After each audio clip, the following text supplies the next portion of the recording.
पुराणामध्ये आपल्याला श्रवण करायचे. सुतजी सांगतात शब्दकादी प्रयाग क्षेत्राच्या ठिकाणी कथा आहे महाराज. ऐका, प्रयाग क्षेत्राचे एक वैशिष्ट्य असं आहे, प्रयाग क्षेत्रामध्ये तीन नद्या आहेत, तिथे त्रिवेणी संगम आहे. एक गंगा, दोन यमुना, तीन सरस्वती, तीन नद्यांचा संगम. म्हणून आपण जर गंगेचं स्नान केलं तर फक्त गंगेचं स्नान होईल, यमुना सरस्वतीचं नाही होईल. यमुनेचं केलं तर फक्त यमुनेचं होईल, गंगा सरस्वतीचं नाही होईल. सरस्वती नदीचं स्नान केलं तर फक्त सरस्वतीचं होईल, गंगा यमुनेचं नाही होणार. प्रयागला गेलो तर तिन्ही नद्यांचं स्नान होईल महाराज. या प्रयागाचा महिमा आहे, तिन्ही नद्यांचं स्नान. तिथेच कथा सांगत आहेत महाराज, का तिथे तीन गोष्टी आहेत, तीन नद्या आहेत, म्हणून प्रयाग क्षेत्रामध्ये कथा आहे. तसं कथेमध्ये पण महाराज तीन गोष्टी पाहिजे. कथेमध्ये पण तीन गोष्टी पाहिजे. तुकोबाराचं खूप छान प्रमाण आहे. तुकोबारा म्हणतात कथा त्रिवेणी संगम, कथा त्रिवेणी संगम, कथा त्रिवेणी संगम, कथा त्रिवेणी संगम. देव भक्त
कथा त्रिवेणी संगम, देव भक्त आणि नाम. प्रयागला जशा तीन नद्या आहेत तशा कथेमध्ये पण तीन गोष्टी असल्या पाहिजे. कथेमध्ये भगवान असले पाहिजे, पहिली गोष्ट. दोन, कथेमध्ये भक्त असले पाहिजे. आणि तीन, भगवत भक्ताच्या मुखात भगवंताचं नाम असलं पाहिजे. तीन गोष्टी पाहिजे. कथा पाहिजे, भगवत पाहिजे, भगवान पाहिजे आणि भगवंताचं नाम पाहिजे. आपलं भाग्य महाराज त्या भगवंत भगवंताच्या दिव्य अधिष्ठानाच्या समोर आज आपण सर्वजण कथा श्रवण करत आहेत. देव भक्त आणि नाम, तीन गोष्टी कथेत पाहिजे. सांगा तिन्हीपैकी काय कमी आहे इथं?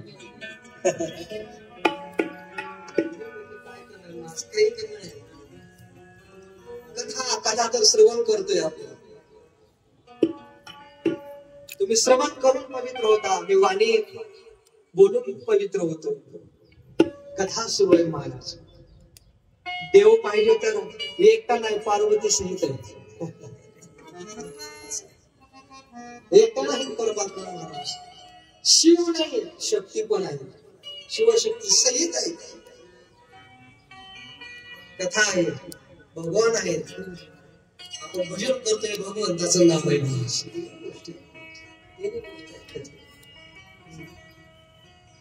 परिणाम तेथीचे उत्तम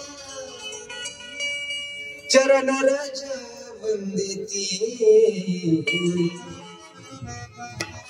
जळती दोषाचे डोंगर जळती दोषाचे डोंगर शुद्ध होते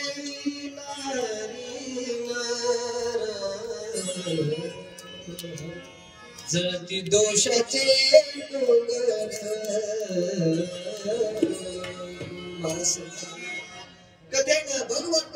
भगवंताच्या दर्शनामध्ये नामाचं महाराज शुद्ध होती नारी नर संपूर्ण जीवसृष्टी भगवंतामुळे अत्यंत पवित्र होते अत्यंत पवित्र होते शक्ती नामशक्ती एवढी प्रबळ आहे भगवंताच्या नामात भगवंतात पण शक्ती नाही पण त्याच्या नामात शक्ती भगवंतात पण नाही नामात शक्ती सर्व आपल्या सर्वांचे श्रद्धास्थान पूज्य श्री नामयोगी सद्गुरू श्री ब्रह्म चैतन्य महाराज गोंधळले श्री महाराज नेहमी म्हणायचे जे काम परमात्मा करू शकत नाही ते नाम करतात जे काम परमात्मा करू शकत नाही भगवान करू शकत नाही ते भगवंताचं नाम करत महाराज दृष्टांतातील आपल्या सर्वांना परिचित आहे रामायणातला अनेक वेळा श्रवण केला असेल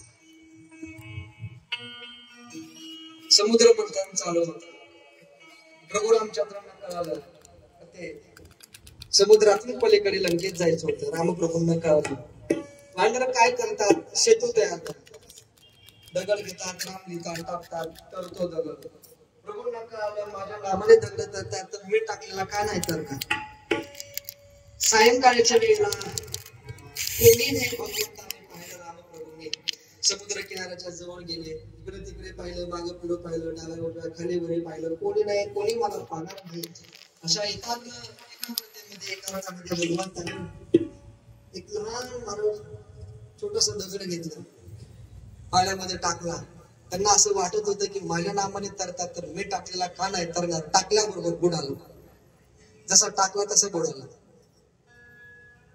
ठीक आहे पहिला दगड बुडाला दुसरा इकडे तिकडे कोणी पाहिलं तर नाही मागे पुढे बघितलं कोणी नव्हतं परत दुसरा दगड घेतला तो पाण्यात टाकला जर चला ठीक आहे म्हटले पहिल्या देवाला असं म्हणतो आपण पहिली चूक झाली तर पहिलं देवाचा देवच म्हणू लागला पहिली देवाला मोठी अडचण आहे दुसरा दगड घेतला पाण्यामध्ये टाकल्याबरोबर बुडाला कसा बुडाला जसा पहिला बुडला तसा बुडाला तिसरा दगड घेतला तिसरा दगड पण घेतला पाण्यामध्ये टाकल्याबरोबर तो पण बुडाला भगवान रामचंद्राने विचार केला चला ठीक आहे म्हणजे दगड तरले तर नाही पण इज्जत गेली नाही पाहिजे कोणी पाहिलं तर काय ना कोणी इकडे तिकडे बघितलं महाराज तर पाठीमागे हनुमंतराय होते हनुमंतरायला विचारलं बेटा कधी आला हनुमंतरायने सांगितलं राम पहिल्याच दगडाला आलो पहिल्याच दगडाला आलो असं का हनुमंताने माझ्या नामाने तरता तर मग मी टाकलेला का नाही तरता हनुमंतरायने दोन उत्तरं दिली महाराज लक्षपूर्वक हनुमंतरायाने सांगितलं प्रभू तुम्हाला असं वाटत असेल की दगड माझ्यामुळे तरतात हा जर अहंकार तुमच्या मनात असेल तर तो बाजूला काढा दगड पाण्यात तरतात ही तुमची ताकद नाही रामाची ताकद नाही राम नामाची ताकद आहे तुझ्या नामाचा महिमा तुझ्या नामाचा महिमा तुझ्या नामाचा महिमा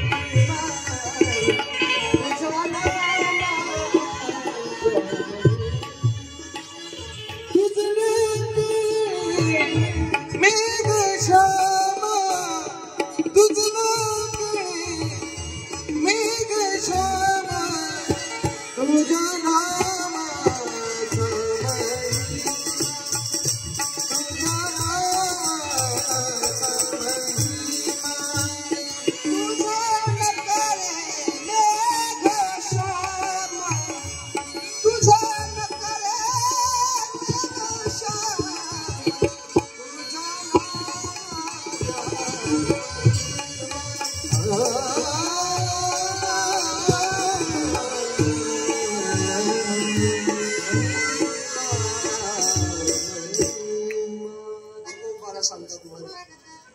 तुझ्या नामाचा महिमा तुझं नकळे मेघ श्यामा तुका म्हणे आम्हा जन्म गोयासाठी तुम्ही मला सांगता हनुमंतरायाने सांगितलं प्रभू रामात ताकद नाही राम नामात ताकद आहे म्हणून तुमच्या हातून दगड तरला नाही.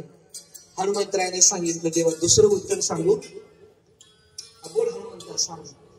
खूप गोड उत्तर दिलं माणूस. पहिलं सांगितलं नामात ताकद आहे म्हणून दगड करतात तुमच्यात नाही म्हणून बुडाला. दुसरं उत्तर हनुमंतरायाने सांगितलं प्रभू खरं सांगू सांग बेटा प्रभू खरं सांगू का दगड बुडाला त्याचं कारण आहे तुम्हीच ज्याला सोडून देता तो कुठेतरी तरल का.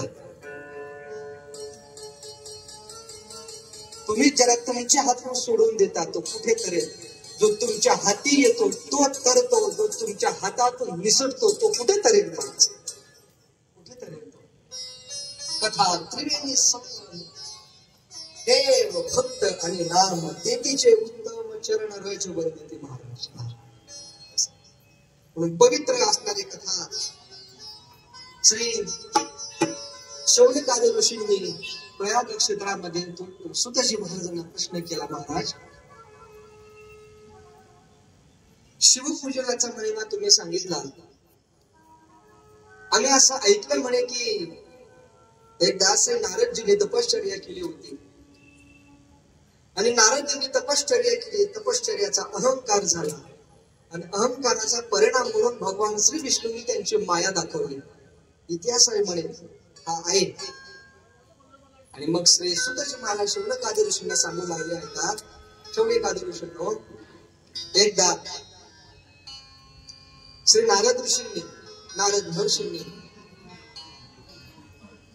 भगवान श्री भगवंताची तपश्चर्या करायला प्रारंभ केला. पण तपश्चर्या केली कुठं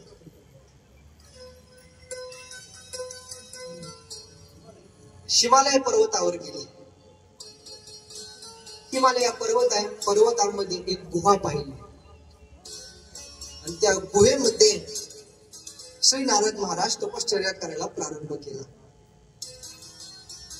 नारदांची तपश्चर्या दिवसेंदिवस वाढते महाराज प्रखर तपश्चर्या. नारदांची तपश्चर्या वाढली वाणीची तपश्चर्या वाढली नेत्राची तपश्चर्या वाढली हाताची तपश्चर्या वाढली पायाची तपश्चर्या वाढली अंतःकरणाची तपश्चर्या वाढली मुखाने अखंड भगवत भजन ही वाणीची तपश्चर्या नेत्राने भगवत स्वरूपाने नेत्राची तपश्चर्या हाताने संकीर्तना टाळी वाजवणे हाताची तपश्चर्या आहे. पायाने भगवंताची वारी करणे ही पायाची तपश्चर्या आहे महाराज. हृदयात पवित्र ब्रह्मनिष्ठा हृदयात अंतःकरणपूर्वक भगवत ध्यान करणं हृदयाची तपश्चर्या आहे महाराज. हस्तम पवित्र विधी दान पुण्यम पादम पवित्र विधी तीर्थयात्रा शास्त्रकार सांगतात महाराज पायाने भगवंताची वारी करणं ही पायाची तपश्चर्या आहे. भगवत स्वरूपानं नेत्राची तपश्चर्या नारदांची तपश्चर्या दिवसेंदिवस वाढू लागली महाराज. नारदांची तपश्चर्या वाढल्यामुळे परिणाम असा झाला स्वर्गामध्ये देवांचा राजा असलेला इंद्र महाराज इंद्राला भीती वाटू लागली. जर नारदांची तपश्चर्या वाढली कदाचित नारद देवांचा राजा होते. नारद जर देवांचा राजा झाले तर माझं पद जाईल म्हणून इंद्राला भीती वाटू लागली. इंद्राला फक्त इंद्र म्हणत नाहीत मायबाप इंद्राला देवेंद्र म्हणतात. सगळ्या देवांचा तो राजा आहे म्हणून त्याला देवेंद्र म्हणतात. देवेंद्र खूप हुशार आहे महाराज. देवेंद्र खूप हुशार आहे. देवेंद्र काही पण करेल महाराज पण सत्ताच मिळेल.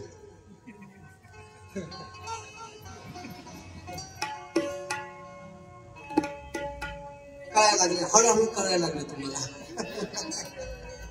देवेंद्र काही पण करेल महाराज पण सत्ताच मिळेल. कोणासोबतही काय पण करायला पण पद नाही गेलं पाहिजे मला. असं देवांचा राजा देवेंद्र, मी त्या देवेंद्राचं सांगतो बरं, तुझ्या डोक्यात आणू नका काय. हे महत्वाचं आहे. समोर स्टेशन आहे. असं देवेंद्राला भीती वाटू लागली महाराज. कसं नारदाची तपश्चर्या होती. हा देवेंद्र असा आहे ना महाराजांना कोणाची तपश्चर्या सहन होत नाही. इंद्राला कोणाची तपश्चर्या, एका शुकाचार्याने तपश्चर्या केली होती.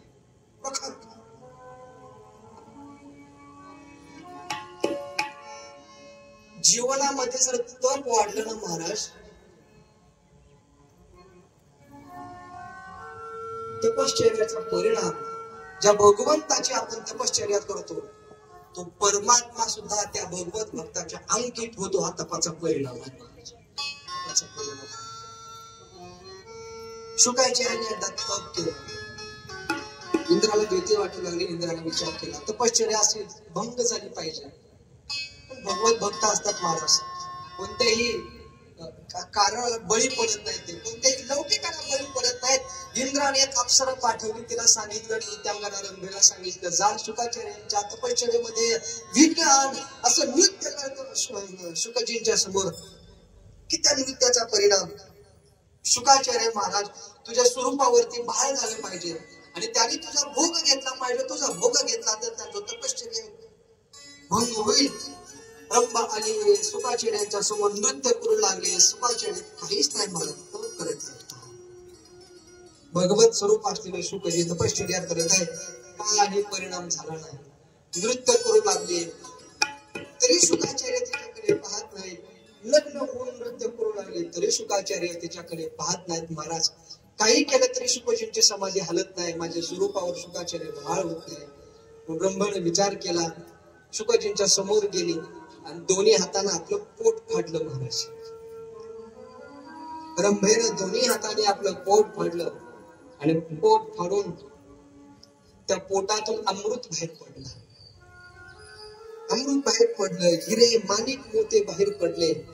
आणि रंभा शुकाचार्यांना म्हणायला लागली, शुकजी तुम्हाला वाटत असेल माझा देह सामान्य स्त्री सारखा आहे, नाही, मी स्वर्गातली रंभा आहे, स्वर्गातली अप्सरा आहे, स्वर्गातली स्त्री आहे.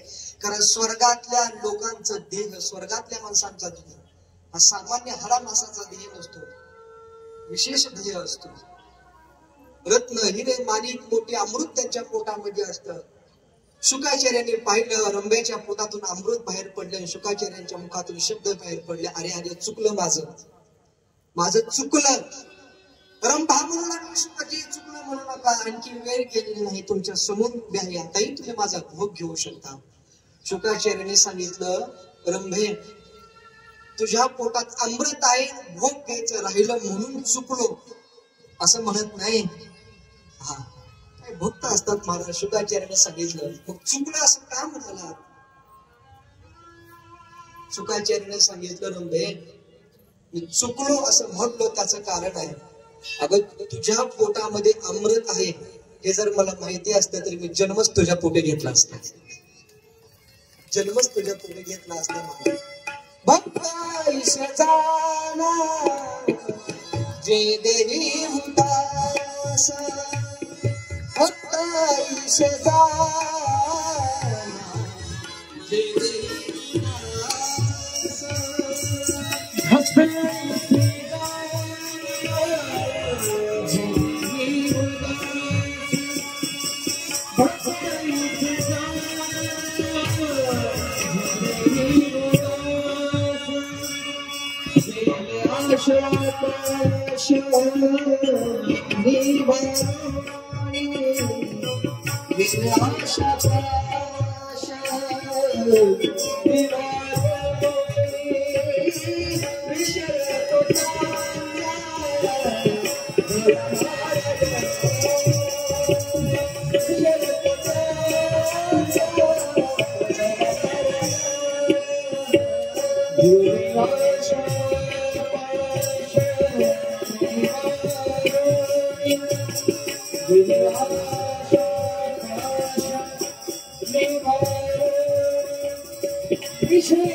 Which way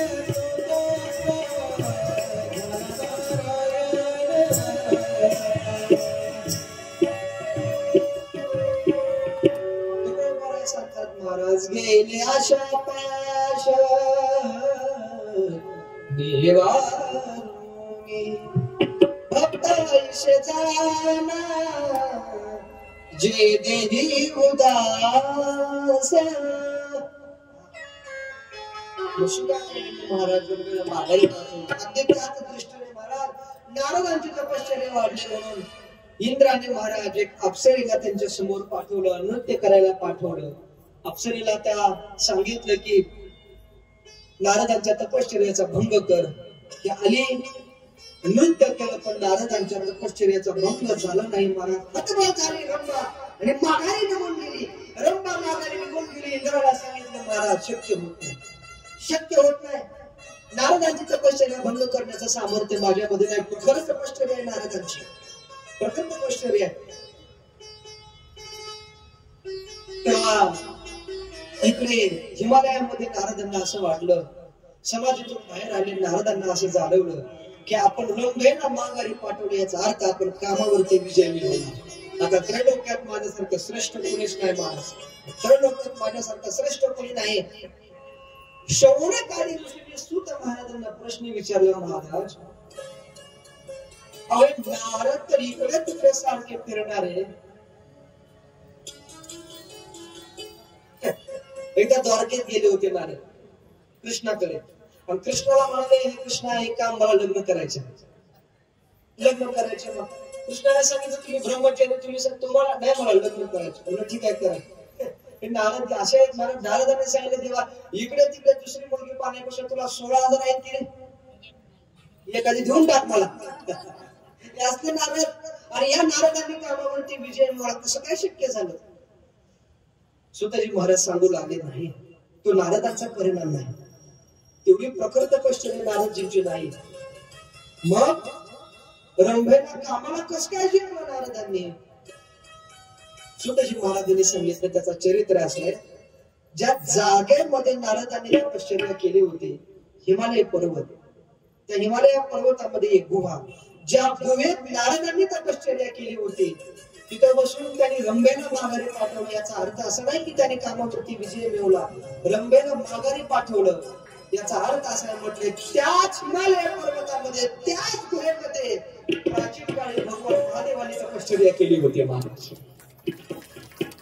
भगवान महादेवाने तपश्चर्या केली होती. भगवान महादेवांची तपश्चर्या भंग करण्याकरता कामदेव स्वतः आला तिथे, स्वतः कामदेव आला. कामदेव आल्याबरोबर भगवान महादेवांनी त्याच्याकडे पाहिलं, सांगितलं माझ्या तपश्चर्येत विघ्न आणतो, माझ्यावरती सामर्थ्य मिळवण्याचा प्रयत्न करतो. म्हणून तिसरा डोळा उघडला, आणि तिसरा डोळा उघडून महाराज त्या भगवान महादेवांनी तिसऱ्या डोळ्यातून महाराज कामदेवाला भस्म करून टाकलं. सांगितलं आज मी तुला भस्म करतो, जगावरती तू विजय मिळवतील पण महादेवावरती विजय मिळवण्याचे सामर्थ्य तुझ्यामध्ये नाही. म्हणून मी आज तुला सांगतो नामदेवा, आता तुला सांगतो इथून पुढे पण या हिमालयामध्ये, या गुहेमध्ये जो कोणी तपश्चर्या करेल त्या साधकावरती, त्या सिद्धावरती, त्या भगवत भक्तावरती तू कधीही विजय मिळवू शकत नाही. हा मी तुला शाप देतो,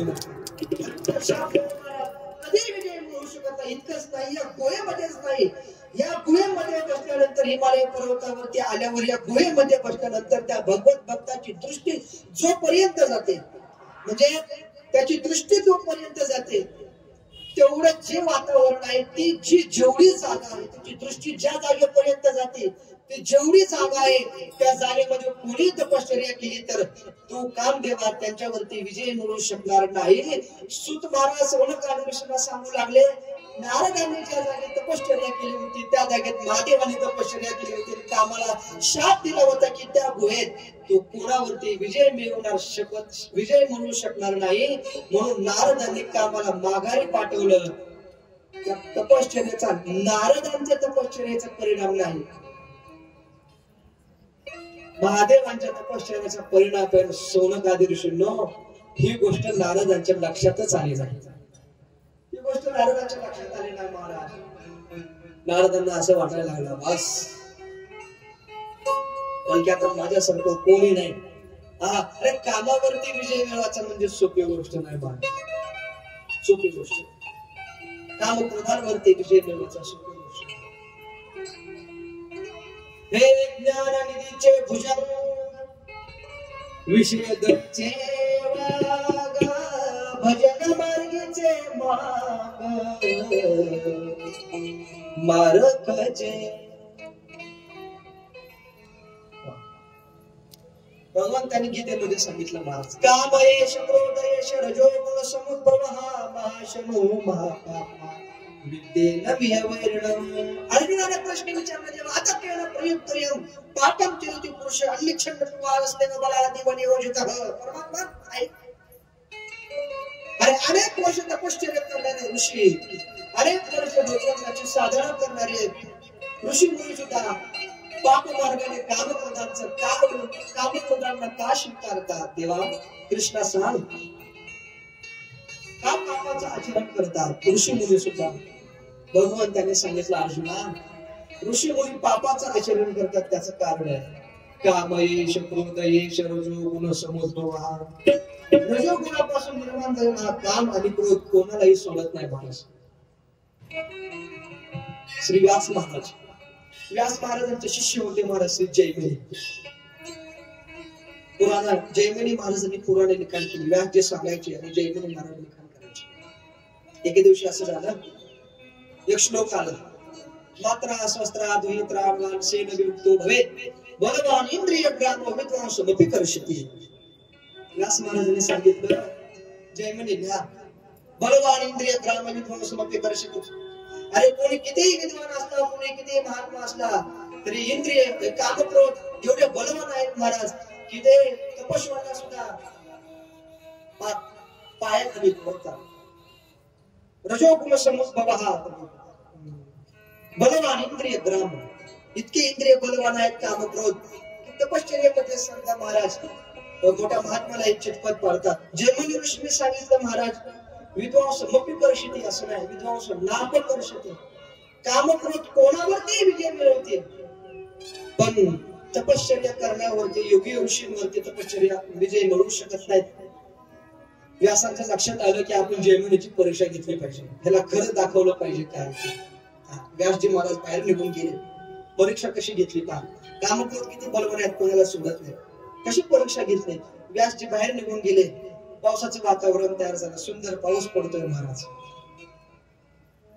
आश्रम आहे सुंदर असं हिरवगार अरण्य आहे. त्या अरण्यात ऋषी व्यास महर्षींचा आश्रम आहे. हिरवीगार जंगल आहे, हिरवगार गवत आहे, सुंदर पाऊस पडतो आहे. जैमिनी ऋषी त्या झोपडीच्या बाहेर आले, आश्रमाच्या बाहेर आले. बाहेर आले तर त्याने पाहिलं तर 20-25 वर्षाची सुंदर युवती, सुंदर तरुण मुलगी त्या पावसामध्ये भिजत आहे. हे जैमिनी ऋषीने पाहिलं आणि जैमिनी ऋषीने पाहिल्याबरोबर तिला सहज विचारलं बेटा कोण आहेस तू, का फिरतेस, कोण आहेस. त्या तरुण युवतीने सांगितलं ऋषी नमस्कार, मी 20-25 वर्षाचं माझं वय आहे, मी असं फिरते त्याचं कारण आहे. म्हटले माझं अजून लग्न झालेलं नाही, मला सुंदर असा मुलगा पाहायचा आहे, मुलगा पाहण्याकरता मी फिरत आहे. जैमिनी विचार करू नका इथं दुसरं कोणीच नाही, मित्र आहे, मित्र आहे. जैमिनीच्या अंतःकरणामध्ये विकार निर्माण झाला. जैमिनी म्हणून चालते माझं कोण झालं नाही, तू वर शोधतेस मी वधू शोधतोय. व्यासांनी कशी परीक्षा घेतात का. तू वर शोधतेस मी वधू शोधते, हरकत नाही, मी तुझ्यासोबत लग्न करायला तयार आहे. त्या तरुणाने सांगितलं मी पण तुमच्यासोबत लग्न करायला तयार आहे, पण माझी एक अट आहे. म्हटले अगोल काही अट असं इच्छा तुझी पूर्ण करतो. कोणती अट आहे. त्या तरुण मुलीने सांगितलं जैमिनी ऋषी काहीच नाही, माझी एक अट आहे, त्याने मला खांद्यावरती घ्यायचं आणि आश्रमाला 3 प्रदक्षिणा मारायच्या, एवढीच अट आहे. मीच तुमच्यासोबत लग्न करते. जैमिनी ऋषीने सांगितलं हरकत नाही, तर लग्न झाल्यावर डोक्यावरच घेत असतात.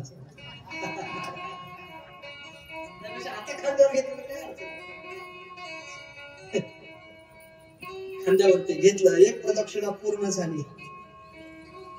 जे जैमिनी महाराज बोलत होते ऋषींवर त्यागी महात्म्यावर विकार काम क्रोध काही करू शकत नाही, ते जैमिनी महाराज लग्नापुढे खांद्यावर घेतलं. स्त्रीला संन्यास नाही. एक प्रदक्षिणा पूर्ण केली. दुसऱ्या प्रदक्षिणेला प्रारंभ केला. दुसऱ्या प्रदक्षिणा करत असताना जैमिनी विचार करू लागले पहिली प्रदक्षिणा करत असताना त्या मुलीचं जे वजन होतं त्याच्यापेक्षा आता जरा जास्त वाटले. दुसऱ्या प्रदक्षिणेला वजन जास्त वाटलं. तरी कशी प्रदक्षिणा पूर्ण केली. आणि तिसरी प्रदक्षिणा जेव्हा सुरू केली महाराज तेव्हा तर ते सहन होईल. एवढं त्या मुलीचं वजन वाढलं की प्रदक्षिणा सहज होईना. प्रदक्षिणा पूर्ण होत असताना महाराज प्रदक्षिणा पूर्ण झाली. एवढं कसं तुझं वजन वाढलं म्हणून त्या जैन ऋषींनी महाराज डोरी पाहिलं तर व्यासांची दाढीच हातात आली. व्यासांची दाढी हातात आली. व्यासांना विचारलं महाराज तुम्ही खांद्यावरती कधी आलात? म्हणजे पहिल्याच प्रदक्षिणा मीच होतो. ती मुलगी नव्हती, मुलीचं रूप मी घेतलं होतं. आता सांग जैमिनी काय लिहून तू सांग. विद्वांस मोपी परिस्थिती असं लिहून का विद्वांस नाप परिस्थिती महाराज जैमिनीच्या लक्षात आलं सांगितलं महाराज काम क्रोधावरती विजय मिळवणं कोणासही शक्य नाही. नारदांना आनंद वाटला आम्ही कामावरती विजय मिळवला. पळत पळत कैलास पर्वतावरती घेतले. महादेवाने नमस्कार घातला. हर हर महादेव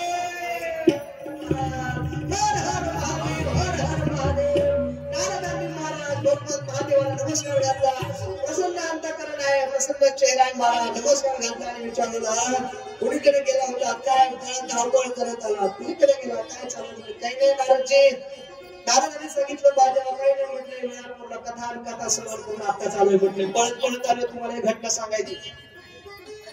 तुम्हाला घटना सांगायची म्हणजे काय घटना आहे? नारदांनी सांगितलं मला तपश्चर्या करण्याकरता हिमालयामध्ये गेलो, गुहेमध्ये गेलो, तपश्चर्या केली. इंद्राने परीक्षा घेतली, रंभा आली, माझी परीक्षा घेतली, विलंबेला माघारी पाठवलं, कामदेवाला माघारी पाठवल्याचा अर्थ असा मी आज कामावरती विजय मिळवला महाराज. मी काय साधा राहिलेलो आता कामावरती विजय मिळवला. सगळी गोष्ट महाराज महादेवांच्या लक्षात आली. महादेवांनी विचार करू लागले हा असं आहे काय म्हटले. कोणत्या गुहेत तपश्चर्या केली? म्हणजे अमुक अमुक. मग महादेवांच्या लक्षात आला हा तर नारदांचा पराक्रम नाही, आपला पराक्रम आहे. नारदांना सांगावं कसं महाराज भावविश्वर झाले होते ना. नारदांच्या गोष्टी लक्षात येणार. भगवान महादेवाने सांगितलं नारद एक गोष्ट सांगतो लक्षात ठेव. मी कामावरती विजय मिळवला हे जसं मला सांगितलं ना, मला सांगितलं हरकत नाही, पण तुम्ही विष्णू भक्त आहात. तुम्ही काय माझी भक्त नाही, तुम्ही विष्णू भक्त आहात. कृपा करून मला सांगितलं कामावरती विजय मिळवला. कृपा करून ही गोष्ट तुम्ही विष्णूला सांगू नका. नारदांना सांगितलं मला सांगता शिवना काढले शून्य. महादेवाने आवर्जून सांगितलं मला सांगितली ही गोष्ट मला तुम्ही विष्णूला सांगू नका. मी तर विष्णू भक्त आहे, विष्णूला कशी सांगायची नाही, त्यांना तर पहिल्यांदा सांगितली पाहिजे. नारदांनी सांगितलं मी आता विष्णू लोकात जाणार, नका सांगू. नाही विष्णू लोकात जाणार. नारद निघाले महाराज. पण नारदजींचा स्वभाव एक चांगला आहे महाराज. नारद जे चालत असताना कधी रिकामे चालत नाहीत, रिकामे चालत नाहीत, कधी मोकळे चालत नाहीत. मग काय करतात? एका हातात विणा आहे, दुसऱ्या हातात चिपळे आहे आणि भगवंताचं नाम लुपाता या सर्वात महिमा श्रेष्ठ आहे म्हणत नारदजी कधी रिकामे चालत नाही, त्रैलोक्यामध्ये भ्रमण करतात नारद महाराज. पण नारद महाराजांकडून सगळ्यात महत्वाचा गुण आहे घेण्यासारखा. मनुष्याने कधी भजनाशिवाय राहिले नाही पाहिजे. नारदजी महाराज निघाले. आज तर काय हा भजन करत आहेत, पण रोजच्या भजनात आणि आजच्या भजनात काय फरक आहे? फरकच आहे महाराज. का कामावरती विजय मिळवला, अंतःकरणामध्ये अहंकार निर्माण झाला होता. भावविषय नारद महाराज भजन करायला सुरुवात केली.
पुरुष मालिक पाठीमागचे नारायण नारायण नारायण हरी नारायण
श्री नारायण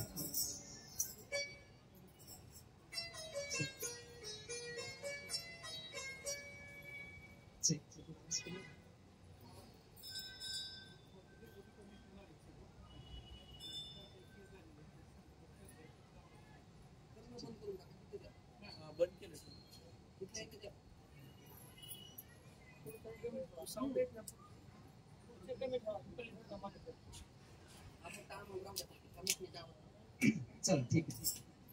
श्री नारद महाराज भगवंताचं भजन करत करत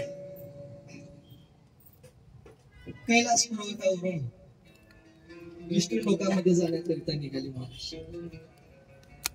माझे भाव असा आहे की मी कामावरती विजय मिळवला, पण भजन करणं हा त्यांचा स्वभाव आहे महाराज.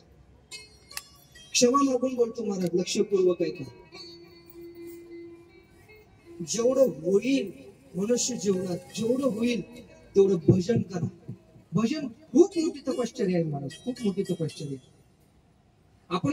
आपण स्त्री आहोत, आपण पुरुष आहोत, आपण लहान आहोत, आपण मोठे आहोत, आपण कोणत्या धर्माचे आहोत, कोणत्या जातीचे आहोत, काही नाही. पण भजन सगळ्यात मोठी तपश्चर्या आहे महाराज. भजन सगळ्यात मोठी तपश्चर्या आहे.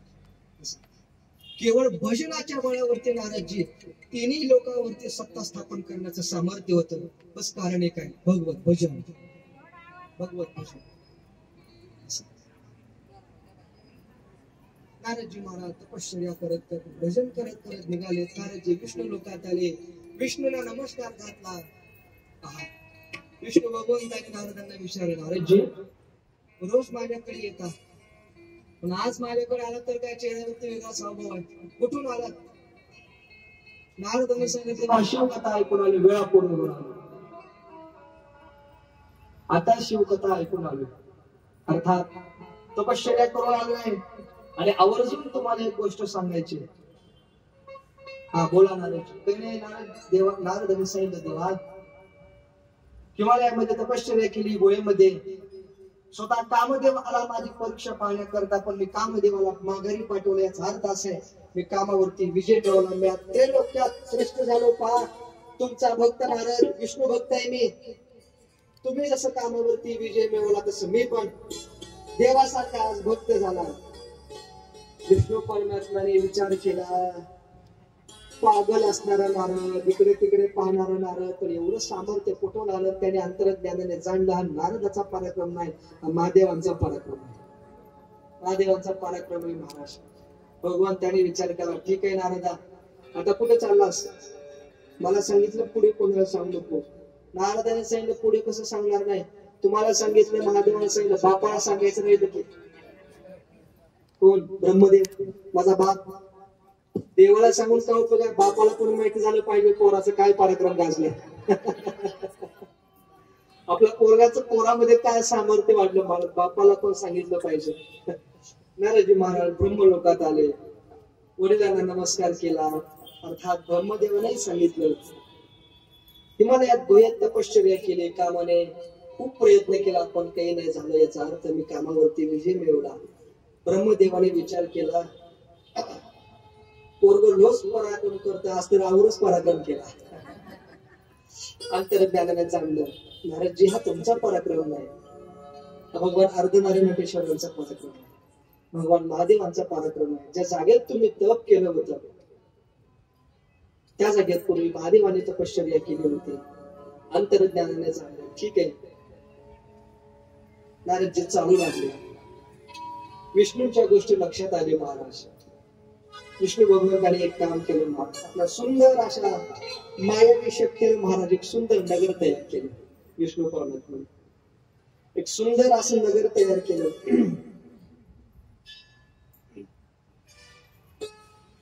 फुलांनी, पुष्पांनी, संपदेने, संपत्तीने, पैशाने, लौकिकाने, अलौकिकाने, सगळ्या दृष्टीने निसर्गाने सुंदर असं नगर तयार केलं. आणि त्या सुंदर अशा नगरामध्ये महाराज त्या नगराचा राजा शिलनिधी नावाचा राजा आहे. त्या राजाने महाराज नारदांचं स्वागत केलं. नगर मायावी आहे लक्षात राजा बरं काही पुढे फार महत्वाचं आहे आपल्याला. नारदांनी खरंच विजय मिळवला काही तपश्चर्या पाहण्याकरता. आता विष्णू परमात्म्याने माया सोडली. मायावी नगर आहे ना, पण नारदांच्या लक्षात आलं नाही ती गोष्ट. शालिनीने महाराज नारदांचं स्वागत केलं. नारदांचं स्वागत केलं, अतिथी पूजन केलं. आणि अतिथी पूजन केल्यानंतर महाराज विचारलं, नारदजी कुठून आलात? कोणाकडे येणं केलं? काय काम करतो? माझं काय काम नाही, मी असं करत आलो. तुझी काही इच्छा असेल तर बोल. आहे महाराज, माझी इच्छा आहे नारदजी. काय इच्छा आहे? काय नाही, माझी एकुलती एक मुलगी आहे श्रीमती, तिचं नाव आहे श्रीमती. एकुलती एक मुलगी आहे, उपवर झालेली आहे. उपवर झालेल्या प्रत्येक मुलीच्या बापाची काय इच्छा असते? अर्थात तिच्या नशिबात कोणता मुलगा आहे पहा, तुझी पत्रिका पहा. मग नारदाने सांगितलं, ठीक आहे या. नारदाने पत्रिका मागून घेतली, पत्रिका पाहिली. नाव पाहिलं, अमुक पाहिलं, तमुक पाहिलं. हा सांगितलं बेटा घाबरू नको शालिनी, अरे खूप नशिबवान मुलगी आहे तुझी महाराज, नशिबवान मुलगी आहे का? तर ह्या मुलीचा जो वर होईल महाराज तो सगळ्या देवांचा देव असेल, ऐश्वर्याचा राजा असेल, देवतांचा देव असेल. त्या मुलासारखं सुंदर दिसायला कोणी या त्रैलोक्यात असणार नाही महाराज. विष्णू परमात्म्याचं वर्णन करून सांगितलं नारदांनी, जे विष्णूच लक्षणातलं ते सगळं सांगितलं. नारदांनी सांगितलं राजा मुलीची पत्रिका पाहिली, पण जिची पत्रिका पाहिली तिला तरी एकदा पाहू दे. तिची पत्रिका पाहिली तिला तरी एकदा पाहू दे. श्रीमती कुठे? शालिनीने सांगितलं महाराज कसं नाही दाखवत, संत दर्शन तर घडलं पाहिजे.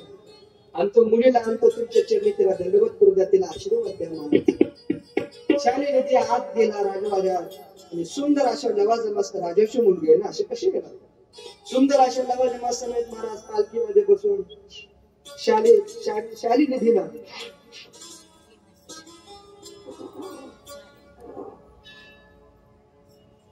आपल्या असणारे एकुलती एक कन्येला आणलं, श्रीमतीला आणलं महाराज.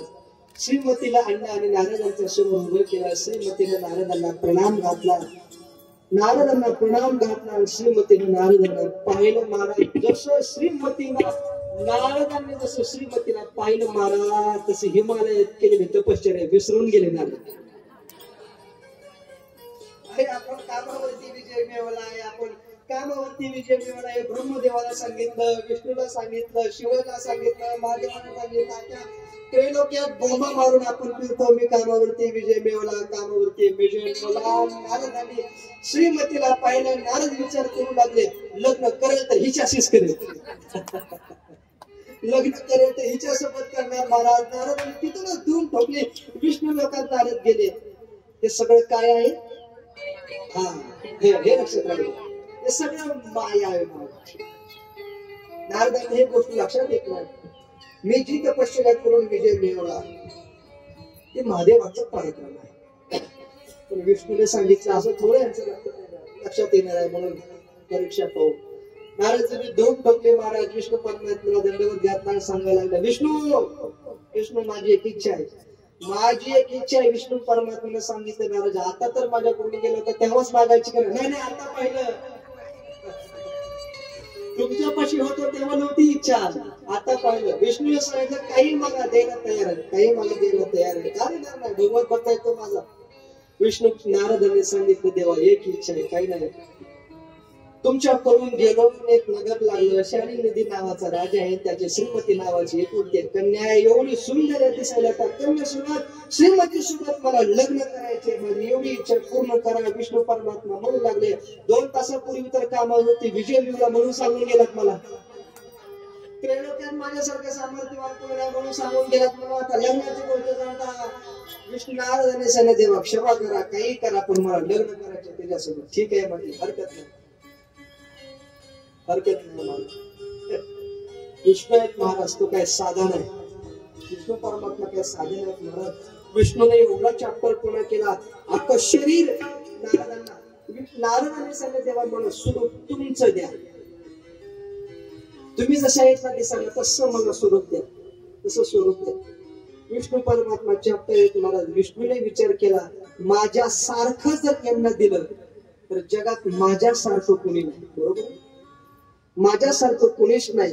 जर माझ्यासारखं स्वरूप यांना दिलं तर जगात मी एक विष्णू ते एक विष्णू होते. हे चलत नाही, हे चलत नाही. देव एकच असतो, देव 2 नसतात. स्वरूप एकच असतं, स्वरूप 2 नसतात. ज्याला स्वरूप ज्ञान आणि वृत्ती ज्ञान म्हणतात, वेदांताचा विषय आहे, विस्तार अधिक होईल आपल्याला. स्वरूप ज्ञान कधी बदलत नाही महाराज, वृत्ती ज्ञान बदलत जात.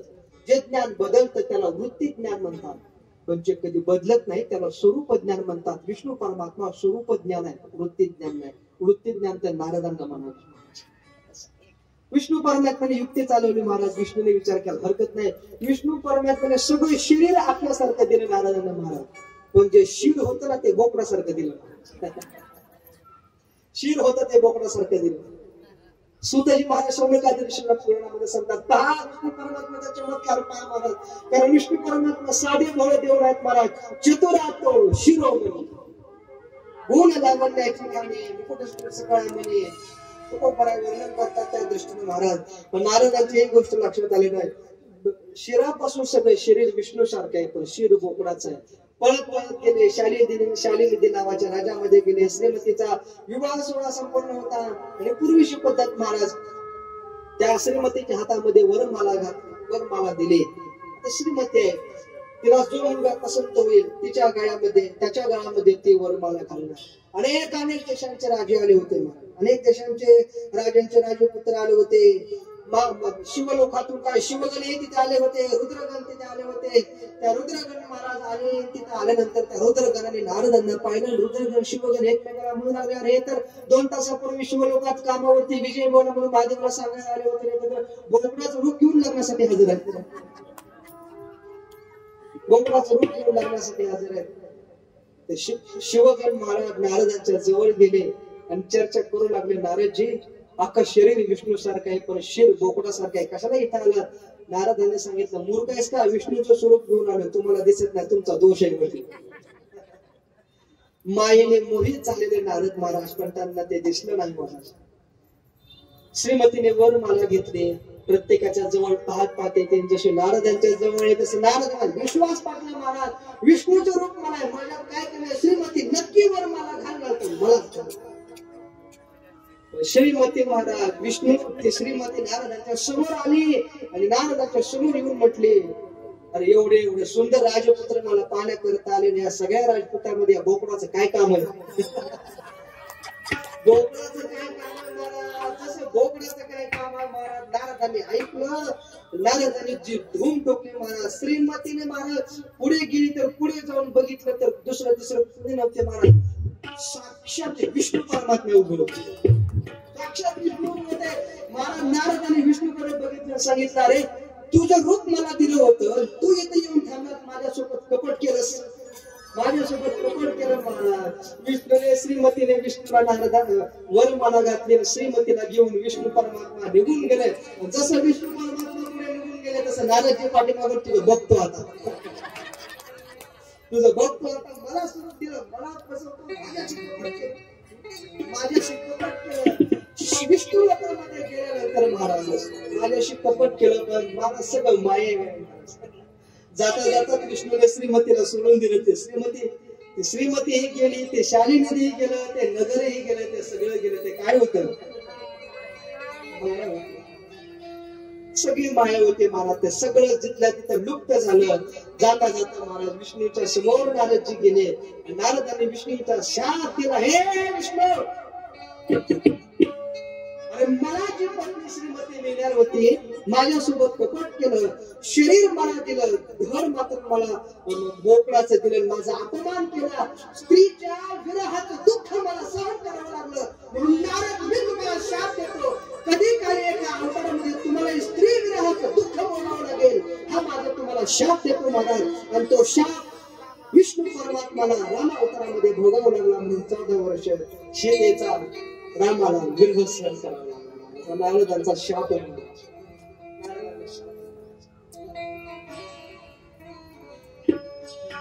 काही काळ गेल्यानंतर नारदांच्या सगळी गोष्ट लक्षात आली आणि नारद म्हणू लागले, प्रभू क्षमा करा, मला असं वाटत होतं की मी कामावरती विजय मिळवला, पण तसं नाही, मी तुमची लीला आहे, महादेवाची लीला आहे, मला क्षमा करा महाराज. म्हणून क्षमा करा असं म्हटल्यानंतर महाराज भगवान श्री विष्णू परमात्म्याने त्यांना क्षमा केली. सुतजी महाराजांना शौनकादी ऋषींनी असा प्रश्न विचारला, महाराज भगवान श्री विष्णू परमात्म्याची उत्पत्ती कशी झाली ते तर सांगा मला. उत्पत्ती कशी झाली ते तर सांगा. नारदांनी ब्रह्मलोकामध्ये ब्रह्मदेवाकडे गेले. ब्रह्मदेवाला नमस्कार घातला, घडलेली हकीकत सांगितली, महाराज असं असं झालं. ब्रह्मदेवाने सांगितलं, मी अगोदरच सांगण्याचा प्रयत्न केला होता पण तुझा विश्वास वाटणार नाही. महादेवांची लीला आहे, सगळी महादेवांची लीला आहे. अरे महादेवच सगळ्या जगताची देव आहेत म्हटले. नारदा विष्णू तुला निर्माण केलं हे सामर्थ्य जरी माझ्यात असलं तरी तुला निर्माण करण्याचं सामर्थ्य माझ्यात आहे. ते सामर्थ्य मला महादेवांच्या महादेवांच्या कृपेने निर्माण झालेला आहे, महादेवांच्या कृपेने मला प्राप्त झालेलं आहे. त्याचं कारण आहे म्हटले, मी तुला निर्माण केलं पण मला महादेवाने निर्माण केलं, हे त्यांचं सामर्थ्य. मलाच महादेवाने निर्माण केलं. आणि मग नारदांनी प्रश्न विचारला, ब्रह्मन तुम्हाला महादेवाने निर्माण केलं ही कशी कथा आहे ते तरी सांग, ते सांग. म्हणून नारदांना महाराज श्री विष्णू ब्रह्मदेव आता कथा सांगत आहेत. ऐका नारदजी, एकदा भगवान श्री शिवजी, भगवान श्री महादेव, भगवान श्री महादेव एकदा निवांत बसले होते. आणि निवांत बसले असताना लघुन स्वरूप महादेवांचं त्यांच्या अंतःकरणामध्ये इच्छा निर्माण झाली की म्हणे आपण असं निवांत बसण्यापेक्षा एक काम करू, आपण सृष्टीची उत्पत्ती करण्याचा प्रयत्न करू, सृष्टीची उत्पत्ती करण्याचा प्रयत्न करू. पण आपण स्वतः उत्पत्ती करण्यापेक्षा आपण एक काम करू, एक पुरुष निर्माण करू आणि त्या पुरुषाकडे हे सगळे देऊ म्हटले. त्या पुरुषाकडे उत्पत्तीचं काम देऊ, त्या पुरुषाकडे उत्पत्तीचं काम देऊ म्हणून श्री महादेवांच्यातूनच एक शक्ती बाहेर पडली, महादेवामधूनच एक स्त्री शक्ती बाहेर पडली. आणि स्त्री शक्ती म्हणजे साक्षात भगवती जगदंबा, साक्षात जगदंबा बाहेर पडली. भगवान श्री जगदंबा आणि भगवान श्री महादेव शिवशक्ती एकच आहेत. महाराज विचार करू लागले, शक्तीला आपण निर्माण केला, आता पुरुषालाही आपण निर्माण केलं पाहिजे महाराज. म्हणून श्री महादेवांनी महाराज आपल्या उजव्या भागातून एक पुरुष निर्माण केला. आणि तो पुरुष दुसरा तिसरा कोणी नसून साक्षात ब्रह्मदेव आहे, मला निर्माण केला. आणि सांगितलं, जा तू सृष्टीचं निर्माण करण्याचा प्रयत्न कर, सृष्टीचे निर्माण करण्याचा प्रयत्न कर. ही एक कथा आहे. आणि दुसरी कथा अशी सांगितली जाते, भगवान श्री महादेवांनी निर्गुण स्वरूप असणारे महादेव करमत नाही, सृष्टीची उत्पत्ती करावी हे त्यांच्या लक्षात आलं. म्हणून एकलेनी कंठेची म्हणून यावे केले निर्माण 14 पहिले मोठेच नव्हते काही, चंद्र सूर्य तारा अवघे शून्य होते पाही, कानोबा तेरे ते. दुसरी कथा अशी सांगितली जाते, भगवान श्री महादेवांनी विचार केला आणि पार्वती म्हणजे शिव आणि शक्ती एके दिवशी फिरत असताना महादेवांनी विचार केला की आपल्या एक पुरुष अशा निर्माण करू की त्या पुरुषामधून सृष्टी निर्माण झाली पाहिजे. म्हणून आपल्या उजव्या अंगाला भगवान श्री महादेवाने अमृत लावलं आणि त्या अमृतातून एक पुरुष निर्माण केला. तो पुरुष दुसरा तिसरा कोण असून साक्षात नारायण विष्णू परमात्मा निर्माण झाले. नारायण भगवान की जय. साक्षात विष्णू परमात्मा निर्माण झाले. विष्णू परमात्मा नारायण म्हणून निर्माण झाले. नारायण आहेत महाराज. त्याने पाहिलं मला कोणी निर्माण केलं, इकडे तिकडे त्यांनी पाहिलं मला कोणी निर्माण केलं. म्हणून त्यांच्या अंगातून दरदरून घाम आला महाराज. विष्णूच्या अंगातून दरदरून घाम आला, त्या अंगातून घाम आला, त्या घामातून महाराज प्रचंड मोठा जलाशय तयार झालं. त्या घामातून प्रचंड मोठा जलाशय तयार झालं. इकडे तिकडे पाहू लागले मला कोणी निर्माण केलं. जलाशय तयार झाले. त्या जलाशयामध्ये तो नारायण महाराज नारायण आयन म्हणजे विश्रांती घेणारा, नार म्हणजे पाणी, पाण्यात जो विश्रांती घेतो त्याला नारायण म्हणतात महाराज. विचार केला इकडे तिकडे कुणी पाहिलं लक्षात आलं मला शिवाजींनी निर्माण केलं. कशा करता निर्माण केलं, सृष्टी निर्मिती करण्याकरता मला निर्माण केलं. पण विष्णू परमात्म्याने विचार केला सृष्टी निर्मिती करण्याकरता जरी मला निर्माण केलं असलं तरी मी माझ्या स्वशक्तीने एक पुरुष निर्माण करतो, त्याच्याकडे सृष्टी निर्माण करण्याचं सामर्थ्य त्याला प्रदान करतो, मी निवांत राहतो. म्हणून विष्णू परमात्म्याने महाराज आपल्या स्वतःच्या नाभी कमलातून एक कमल निर्माण केलं. विष्णूने एक कमल निर्माण केलं आणि त्या कमलातून एक दिव्य पुरुष निर्माण झाला. तो दिव्य पुरुष म्हणजे साक्षात श्री ब्रह्मदेव. अशी दुसरी कथा सांगितली जाते. म्हणजे ऐका, भगवान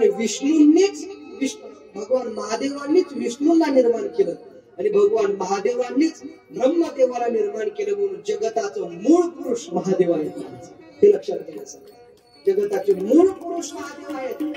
सगळ्या जगाचा पिता कोण असेल तर महादेव आहे. विष्णूचाही पिता महादेवच आहे आणि ब्रह्मदेवाचाही पिता महादेवच आहे. पहिली घटना. दुसरी घटना मात्र आता मात्र ब्रह्मदेवाचा पिता कमलातून निर्माण झाल्यामुळे विष्णू परमात्मा. नारदांना सांगायला लागले, ब्रह्मदेव ऐका, मी कमलातून निर्माण झालो, हे कमल कुठून निर्माण झालं म्हणून पाहायला लागलो, मला कोणी निर्माण केलं, हे कमल कुठून निर्माण झालं मी पाहायला लागलो, म्हणून त्या कमळाचं जे देठ असतं, त्या देठाचा आश्रय घेऊन मी त्या कमळाच्या मुळाशी जाण्याचा प्रयत्न करू लागलो, त्या देठाच्या आश्रयाने मी खाली उतरत होतो. मला उतरायला किती दिवस लागले? 100 वर्ष लागले. 100 वर्ष मला उतरायला लागले महाराज. मी विष्णू पर्यंत गेलो आणि विष्णूला सांगितलं, देवा काय काम कर.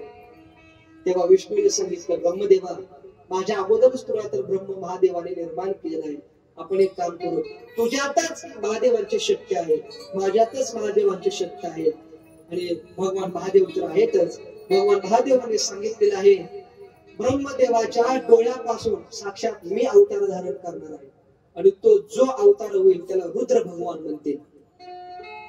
ब्रह्मदेवा, माझ्यातच विष्णूतही शिवजींची शक्ती आहे, तुझ्यातही शिवजींची शक्ती आहे, आणि त्या शिवजींच्या कृपेने तुझ्या डोळ्यापासून पुनश्च एकदा भगवान श्री महादेव रुद्र रूपाने अवतार धारण करतील. विष्णू परमात्मा ब्रह्मदेवाला सांगू लागले, ऐक ब्रह्मदेवा, स्वतः श्री शिवजींनी मला सांगितलेलं आहे, स्वतः महादेवांनी मला सांगितलेलं आहे, विष्णू ऐक, ब्रह्मदेवाच्या डोळ्यापासून रुद्र होईल. ब्रह्मदेवानं सृष्टीची निर्मिती करायची, एक, विष्णू त्या सृष्टीचं तू पालन करायचं, दोन, आणि ब्रह्मदेवाच्या डोळ्यापासून जे रुद्र भगवान झाले आहेत, ते रुद्र भगवंताने या सृष्टीचा संहार करायचा. चरित्र सांगितल्यानंतर नारद मुनींना हे चरित्र ब्रह्मदेव सांगत आहे, तेच चरित्र सूत महाराज शौनक आदी ऋषींना सांगत आहे, आणि तेच चरित्र आज व्यासकथेच्या माध्यमातून आपण पाहतोय. चरित्र आपण पाहणार आहोत. सर्वांना विनंती आहे, 2 मिनिट भगवंताचं महादेवाचं भजन करू, आणि उर्वरित चरित्र आपण पाहू. प्रसन्न अंतःकरणाने सर्वजण बसन महाराज आणि भगवान महादेवांचं भजन करून उर्वरित चरित्र पाहण्याचा प्रयत्न करू. नमः शिवाय, नमः शिवाय, नमः शिवाय.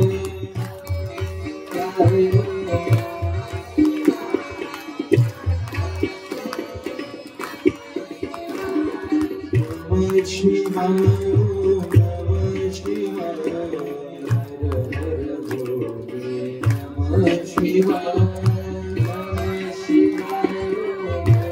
शिवाय.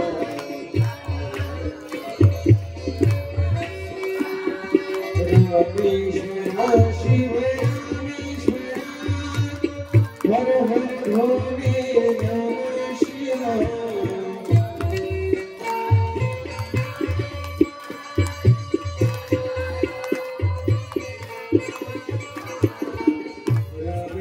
नमः शिवाय, नमः शिवाय, हर हर भोले नमः शिवाय.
हर हर भोले नमः शिवाय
Krishneeshwara Shiva Krishneeshwara Har Har Bhole Namah Shivaya Krishneeshwara Shiva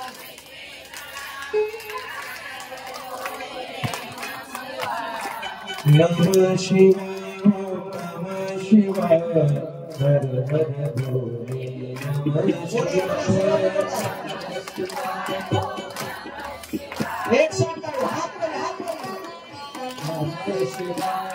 Namah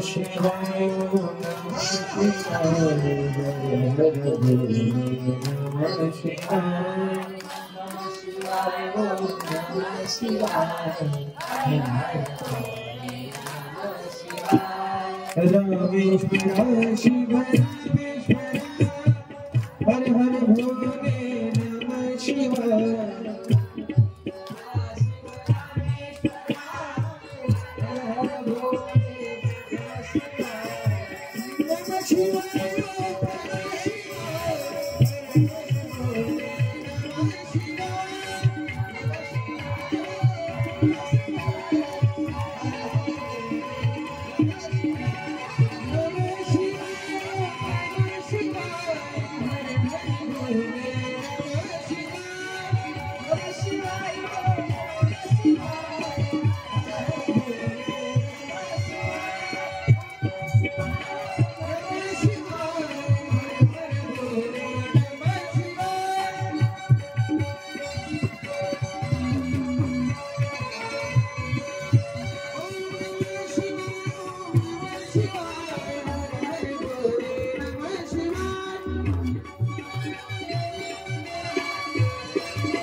नमः पार्वती पतये हर हर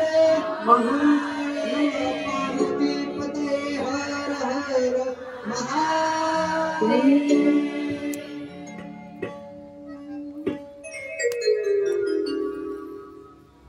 श्री सुखदेव महाराज शौनकादी ऋषींना ही शिवमहापुराण कथा श्रवण करत आहेत, सांगत आहेत। भगवान श्री महादेव श्री ब्रह्मदेव नारदांना ही कथा सांगत आहेत। सृष्टीची उत्पत्ती कशी झाली ही कथा आपण पाहतोय। नारद गेले होते ना ब्रह्मदेवाकडे झालेला पराक्रम सांगायला, तेव्हा ब्रह्मदेव नारदांना ही कथा सांगत आहेत की मी तुम्हाला निर्माण केलं ब्रह्मदेव, पण मला निर्माण करण्याचं काम, नारदा मी तुम्हाला निर्माण केलं पण मला महादेवाने निर्माण केलं. ही कथा ब्रह्मदेव नारदांना सांगत आहेत. तीच कथा व्यास महाराजांनी सूत महाराजांना सांगितली. तीच कथा श्री सूत महाराज प्रयाग क्षेत्रामध्ये नैमिषारण्यामध्ये सौनकादी ऋषींना सांगतायत आणि भगवत कृपेने तीच कथा आपण श्रवण करतो. महाराज पुढे श्री ब्रह्मदेव नारदांना सांगायला लागले, मी सृष्टीची उत्पत्ती केली. मी सृष्टीची उत्पत्ती केली. कशा पद्धतीने उत्पत्ती केली महाराज? श्री ब्रह्मदेव सांगत आहेत, मी आकाश, वायू, मंडप, अग्नी, समुद्र, पर्वत हे सर्वांनी निर्माण केले. प्राणी मात्र निर्माण केले. प्राणी मात्र निर्माण करून मी त्यांच्याकडे जेव्हा पाहिलं तेव्हा सगळे खिन्न दिसले मला. मी निर्माण करूनही माझ्या उपयोगाकरता कोणीच येत नाही. मला वाईट वाटलं. म्हणून मी स्वतः तरी माझे समाधान झाले नाही. म्हणून भगवान श्री महादेवांच्या कृपा आशीर्वादाने मी काही ऋषींना निर्माण केलं.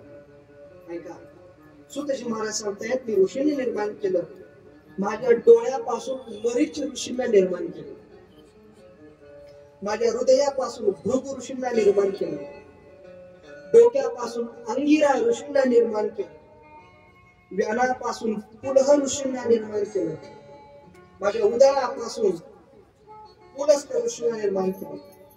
समानापासून वशिष्ठ ऋषींना प्रगट केलं, निर्माण केलं. आपणापासून पूत ऋषींना निर्माण केलं. दोन्ही कानापासून अत्रि ऋषींना निर्माण केलं. पुढे जे दत्तात्रय यांचे पिता झाले अत्रि ऋषी. माझ्या प्राणापासून दक्षाला निर्माण केलं. लक्षपूर्वक ऐका, माझ्या प्राणापासून दक्षाला निर्माण केलं. माझ्या बगलेपासून नारदा मी तुम्हाला निर्माण केलं. माझ्या छायापासून सावली छायेपासून कर्दम ऋषींना निर्माण केलं. त्यानंतर माझ्या हृदयापासून धर्माला निर्माण केलं आणि माझ्या पाठीपासून अधर्माला निर्माण केलं.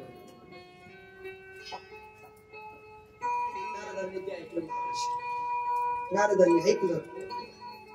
नारद जे सांगू लागले, महाराज या सगळ्या ऋषींना तुम्ही निर्माण केलं, पण मैथुनजन्य सृष्टी निर्माण केव्हापासून सुरू झाली?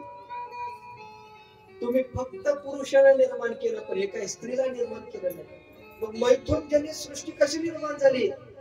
मानव सृष्टी कशी म्हणतात त्याचं कारण सांगा. तेव्हा श्री ब्रह्मदेवाने सांगितले, नारदजी मी काही स्त्रीला निर्माण केलं नाही, म्हणून स्त्री आणि पुरुषाची जोडी आपण निर्माण केली पाहिजे. म्हणजे स्त्री पुरुष मिळून सृष्टीची उत्पत्ती करतील, जेणेकरून माझा भार थोडासा कमी होईल. म्हणून माझ्या ह्या शरीरापासून मी शरीराचे 2 भाग केले. मी माझ्या सुसामर्थ्याने भगवान श्री शिवजींच्या कृपेने माझ्या शरीराचे 2 भाग केले. उजव्या भागापासून एका पुरुषाला निर्माण केलं, डाव्या भागापासून एका स्त्रीला निर्माण केलं.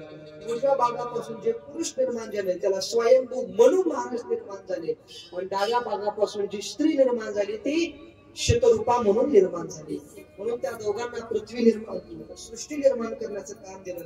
तेव्हापासून महाराज मनु महाराजांपासून आणि शतरूपेपासून मैथुनजनित सृष्टी निर्माण करण्याचं सामर्थ्य त्यांना दिलं. मनु महाराजांपासून मैथुनजनित सृष्टी निर्माण होऊ लागली. म्हणून आपल्या सर्वांना मानव म्हणतात. आपण मनुचे वंश आहोत म्हणून आपल्याला मानव म्हणतात.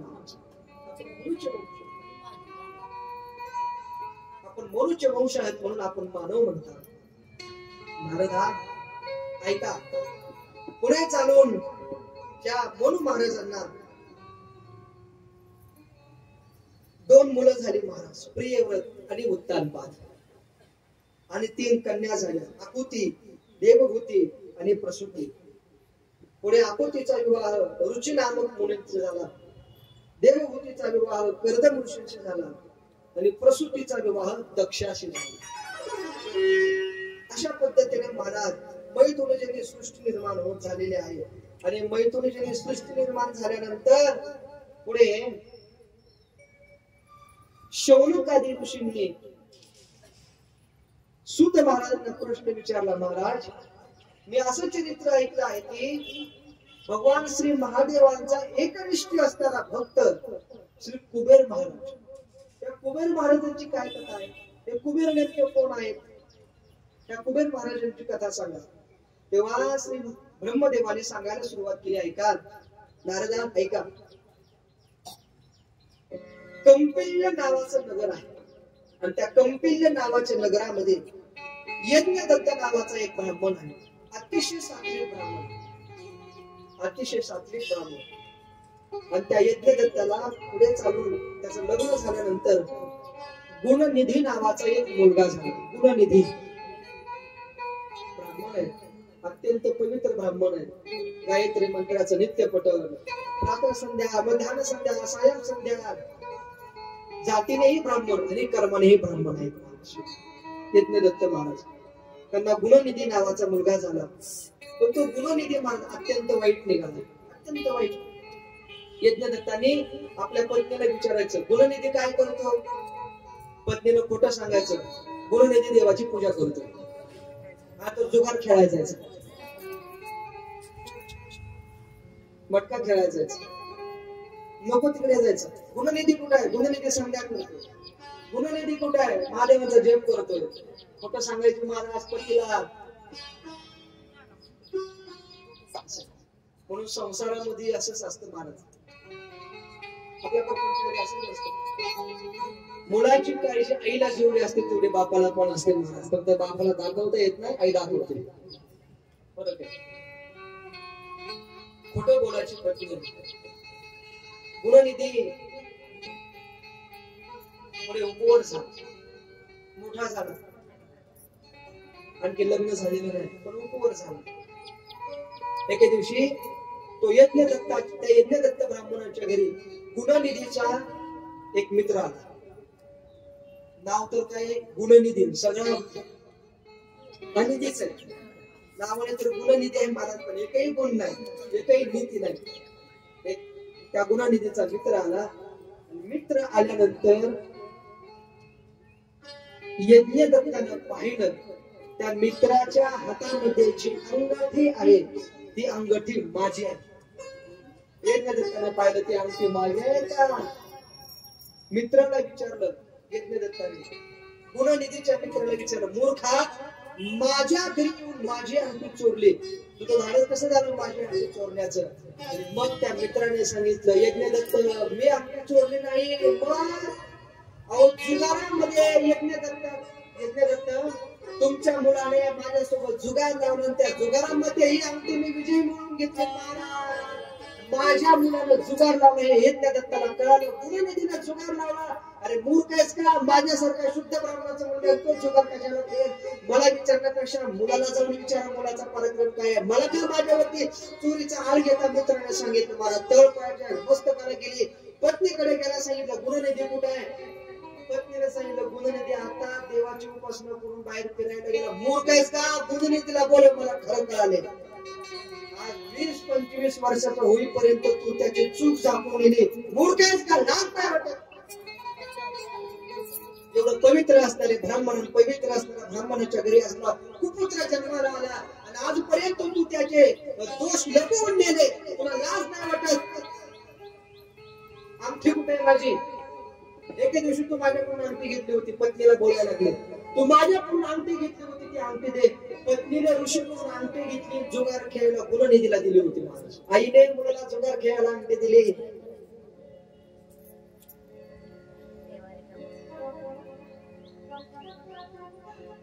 यज्ञदत्तांच्या सर्व प्रकार लक्षात आला. तेव्हा यज्ञदत्ताने महाराज स्वतःच्या पत्नीला आणि गुणनिधीला घराच्या बाहेर ढकलून दिलं.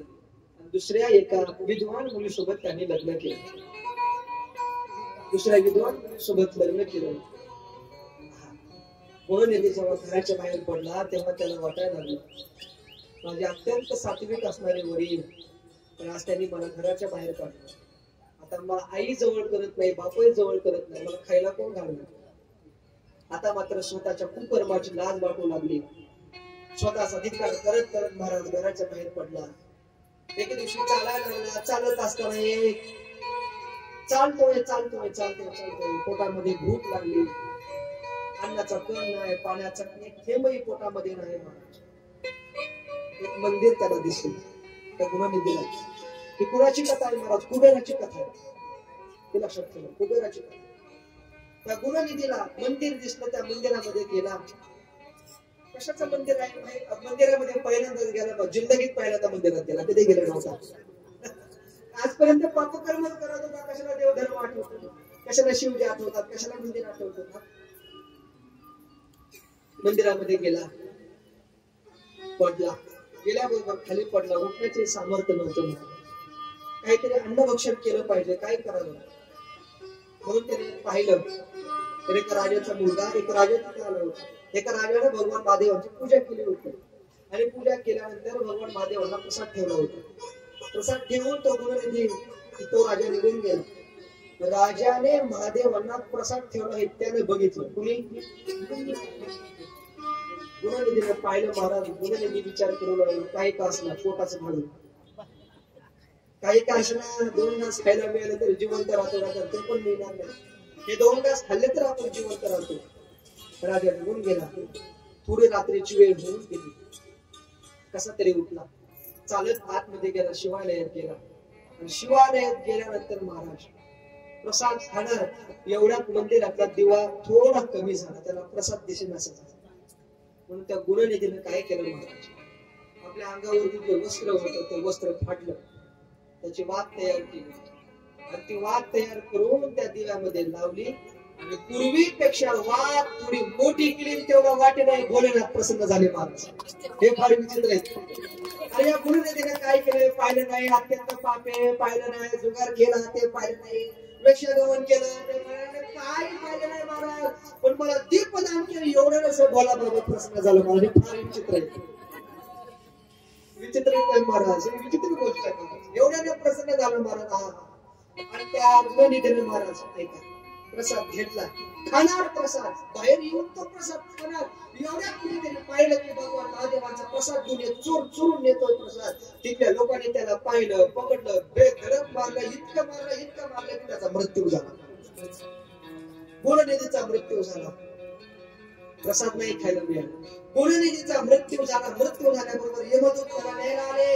यमदूत त्याला न्यायला आल्याबरोबर विष्णू तिथे हजर झाले. विष्णू तिथे सांगितलं खबरदार गुणनिधीचा हात लावायचा. यमलोकाचे गिराईक नाही, शिवलोकाचे गिराईक. अरे यमदूत म्हणू लागले शिवदूताला तुम्ही पागल आहेत का? एकदाही महादेवाला नमस्कार केला नाही तुम्ही, याला शिवलोकात न्यायला लागलात. एकदाही गायत्री मंत्राचा जप केला नाही ब्राह्मण असून, ओम नमः शिवाय मंत्राचा जप केला नाही ब्राह्मण असून, तुम्ही याला शिवलोकामध्ये न्यायला आलात. शिवलोकातल्या शिवदूताने सांगितलं मरणासन जन्मभर काय केलंय माहित नाही. मृत्यूच्या समयी दीपदान केलंय महादेवांना. त्याने द्यायला सांगितलंय. महादेवांचा आदेश आहे आम्हाला. महादेवांना दीपदान खूप आवडतं. कालच चरित्र कथेत सांगून आलं. बेलाच्या झाडाखाली जिथे गुळ असतं तिथे सगळे तीर्थ असतात. म्हणून बेलाच्या झाडाखाली जर आपण दिवा लावला तर सगळ्या तीर्थांना दिवा लावल्याचं पुण्य प्राप्त होतं. पण माझ्या भक्तांना सगळ्या तीर्थाला दिवा लावला म्हणून महादेव प्रसन्न होता. गुरुनिधीने जो दिवा लावला होता, दीपदान केलं होतं, त्याला शिवलोकामध्ये नेलं. शिवलोकात नेल्यानंतर महादेवाच्या कृपेने त्याला पूर्वजन्माचा म्हणजे पूर्वकर्माचा आठवण झाली. महादेवाला क्षमा मागितली. क्षमा मागून सांगितले महादेवा मला कृपा करा, मला कृपा करा. तेव्हा भगवान श्री महादेवाने सांगितलं गुरुनिधी घाबरू नकोस, तू काय घाबरू नकोस बाळा. एक काम कर, पुढच्या जन्मी तू एका नगरीचा राजा होतील. तू नगरीचा राजा होशील. आणि तेव्हा ज्या नगरीचा तू दम नावाचा राजा होशील. तुला एक नगर मिळेल. त्या नगराचा तू दम नावाचा राजा होशील. तेव्हा तुला काय दीपदान करायचे ते करून घे. दीपदान कर. भगवान श्री महादेवाच्या कृपेने महाराज त्याला दम नावाचा राजा झाला. दमाने महाराज अख्ख्या राज्यामध्ये एकच बातमी बातमी सांगितली, या राज्यातलं एकही शिवालय असं राहिलं नाही पाहिजे की ज्या शिवालयामध्ये एकही दीप आहे. आणि हजार कोट्यामध्ये दीपदान करा महाराज. पूर्वजन्माचं आठवायला लागलं. गुणनिधीला महाराज पूर्वजन्माचं आठवायला लागलं. सगळ्या राज्यामध्ये दीपदान करायला सुरुवात केली महाराज. भगवंताची तपश्चर्या केली आणि तपश्चर्या केल्यानंतर महाराज भगवान महादेव प्रसन्न झाल्याने सांगितलं, पूर्वजन्मामध्ये एक दीपदान केलं होतं तरी मी तुला प्रसन्न झालो होतो. आज तू कोट्यामध्ये दीपदान केलंय. बोल तुला काय पाहिजे बोल, मी द्यायला तयार आहे. तुला काय पाहिजे बोल महाराज. भगवान श्री महादेव एकटे आले नाहीत, पार्वतीला घेऊन आले, तुम्हाला घेऊन आले. त्या दमाने म्हणजे पूर्वजन्मेतला गुणनिधी तोच दम. त्या दमाने महाराज भगवान महादेवाकडे पाहिलं आणि भगवान महादेवाला पाहिल्यानंतर नमस्कार घातला. गजर केला, पार्वती पतये शिव हर हर हर. पार्वती पतये शिव हर हर महादेव. पार्वती पतये शिव हर हर दमाने महाराज गजर केला. गजर करून महादेवाला नमस्कार घातला. महादेवांच्या बाजूला असलेल्या कोण पार्वतीला पाहिलं. कटाक्ष पार्वतीला पाहायला लागलं महाराज. तो दम कटाक्ष पाहायला लागलं. पार्वती विचार करून, मूर्ख आहे का रे, जग माझं माता म्हणून दर्शन घेतो, तू वाईट इच्छेने माझ्याकडे पाहतोय. पार्वतीचं लक्षात आलं, वाईट इच्छेने माझ्याकडे पाहतोय, वाईट ज्या डोळ्यांनी माझ्याकडे पाहतोय म्हणून पार्वतीने शाप देऊन टाकला. तुला एक डोळा भस्म होईल, एक डोळा तुला नष्ट होईल. महादेवांच्या लक्षात आल्याला सांगितलं, पार्वती चूक केलीस. वाईट भावनेने तुझ्याकडे पाहत नाही, तुझ्याकडे पाहतोय त्याचं कारण असं आहे. हा गुणनिधी आता तो दम विचार करतोय, मला एकदा दीपदान केलं तर भगवान महादेवांची माझ्यावरील कृपा झाली. त्या पार्वतीने काय पुण्य केले म्हणून भगवान श्री महादेवांच्या सोबत राहायला मिळतं हा विचार करत होता. म्हणून तुझ्याकडे पाहतोय. चुकीचा विचार करून त्याला शाप देऊन टाकला. पार्वतीच्या लक्षात आलं. पार्वतीने सांगितलं, महादेवा क्षमा करा, मी या दमाला उपवर देऊन टाकते. म्हटले उपशाप देते. याचा जरी एक डोळा गेला असला तरी हा दम नावाचा राजा महादेवा तुमच्या कृपेने, माझ्या कृपेने या जगामध्ये सगळं जे काही धन आहे, या जगामध्ये जे काही धन आहे त्या सगळ्या धनांचा राजा हा दम होईल. म्हणून हा गुणनिधी, पूर्वजन्मातला गुणनिधी धननिधी होईल आणि कुबेर नावाने प्रसिद्ध होईल. महाराज मी त्याला वरदान देऊन टाकते महाराज. म्हणून पार्वती मातेने उशाप दिला, उपशाप दिला आणि पूर्वजन्मातला गुणनिधी या जन्मामध्ये कुबेर झाला, गुणनिधी आता धननिधी झाला. बोल महादेवा. महादेवाने सांगितलं. महादेवाला आनंद वाटू लागला. पार्वती बरं झाली, आता खरी बायको सोडली माझी. सहसा तू कोणाला वरदान देत नाही, गुणनिधीला जे वरदान दिलं ते जगाच्या राज्य वैभव त्याला देऊन टाकलं. आता खरी माझी बायको सोडते. बोल दमा तुला काय पाहिजे. तेव्हा दमाने सांगितलं, अर्थात कुबेराने सांगितलं, महाराज मला काही नको, माझी एक इच्छा आहे. पार्वती सोबत जसं तुम्ही राहता तसं मलाही तुमच्या सोबत मैत्रीचं नातं जोडायचं शक्यत्व तुमचं पाहिजे. तुम्ही माझ्या सोबत राहायला पाहिजे, माझ्या सोबत तुम्ही राहायला पाहिजे. म्हणून भगवान श्री महादेवांनी महाराज कैलासाबरोबरच अलकावती नावाची नगरी केली. अलकावती जशी कैलास तशी अलकावती सोबतच, कुठेही नाही, जवळच कैलास पर्वत, जवळच अलकावती. तेव्हा महादेवाने सांगितलं, घाबरू नको, अलकावतीमध्ये तू राहा, कैलासामध्ये मी राहतो. म्हणून तुला काही सांगायचं असेल तर तू माझ्याकडे येऊ शकतो, मला काय सांगायचं असेल तर मी तुझ्याकडे येऊ शकतो. महाराज आपण एखादी गोष्ट, पुरुष मंडळी इथं उपस्थित आहेत, आपण एखादं गुह्य आपल्या बायकोला सांगत नाही पण मित्राला सांगत. स्त्रीचे तसंच आहे महाराज, एखादी गोष्ट पतीला सांगत नाही पण आपल्या मैत्रिणीला सांगते महाराज. म्हणून महादेवांनी विचार केला आणि त्याला अलकावती नावाचं नगर दिलं. अलकावती नावाचं नगर दिल्यानंतर आता तो त्या नगराचा राजा झाला. गुणनिधी महाराज धननिधी झाला आणि नगराचा राजा अशा पद्धतीने झाला. श्री सूतजी महाराज अशा पद्धतीने पुढे श्री शौनकादी ऋषीला सांगतात, महाराज या अशा पद्धतीने महाराज विद्वेश्वर संहितेमध्ये जो सृष्टीखंड आहे, असा सृष्टीखंड इथे संपूर्ण होतोय. सृष्टीची उत्पत्ती कशी झाली, ब्रह्मदेवाची उत्पत्ती कशी झाली, शिवजींची उत्पत्ती कशी झाली, विष्णूची उत्पत्ती कशी झाली, कमळातून ब्रह्मदेवाची उत्पत्ती कशी झाली, हे सगळं चरित्र आपण पाहून आलो. मग ब्रह्मदेवाने सृष्टीची निर्मिती कशी केली, ब्रह्मदेवाच्या अंगातून शरीर पुरुष कसा निर्माण झाला, स्त्री कशी निर्माण झाली, वगैरे वगैरे हे चरित्र, हे सगळं चरित्र आपण पाहून आलो. महाराज हे चरित्र आहे, पुढचं चरित्र आपल्याला त्या ठिकाणी पाहायचं आहे. काही वेळ आपल्या हातामध्ये आहे, तेवढं चरित्र आपण पाहू. पण तत्पूर्वी भगवंताचं थोडंसं भजन घेऊ आणि भजनानंतर महाराज उर्वरित चरित्र आपण त्या ठिकाणी पाहू.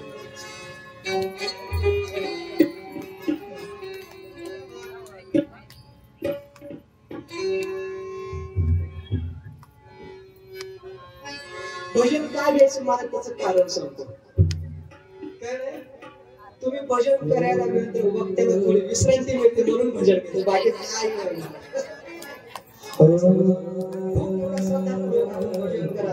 भजनानंतर वेळेमध्ये आपण चिंतन पाहण्याचा प्रयत्न करू. हर हर हर हर शंकरा शिव शंकर शिव शंकर हर शिव शंकर शिव शंकर शिव शंकर शिव शंकर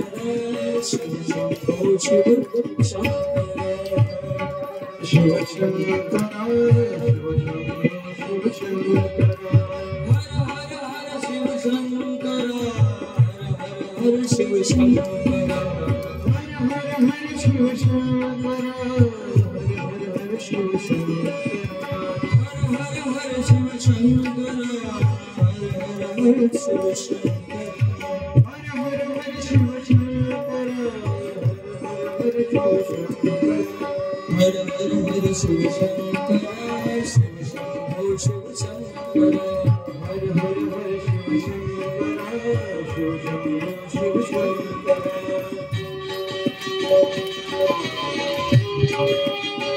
हर शिव शंकर हर शिव शंकर हर हर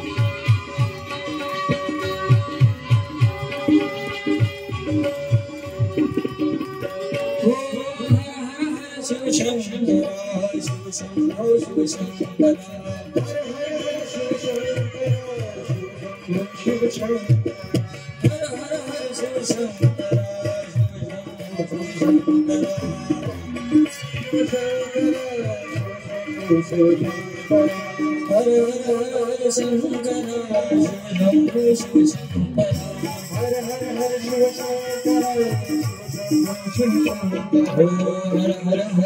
शंकर शिव शंभो शिव शंकर हर हर शिव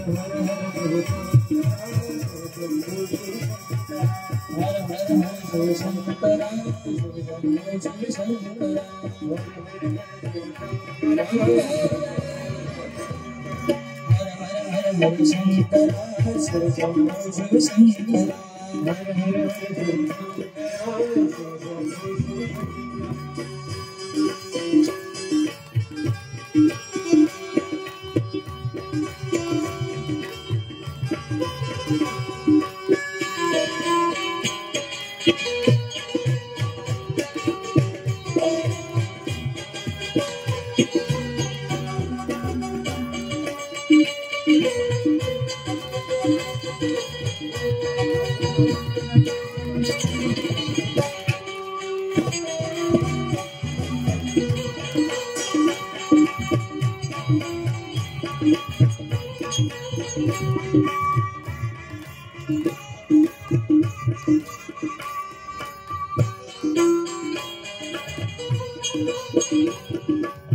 हर हर शंकर शिव शंभो शिव शंकर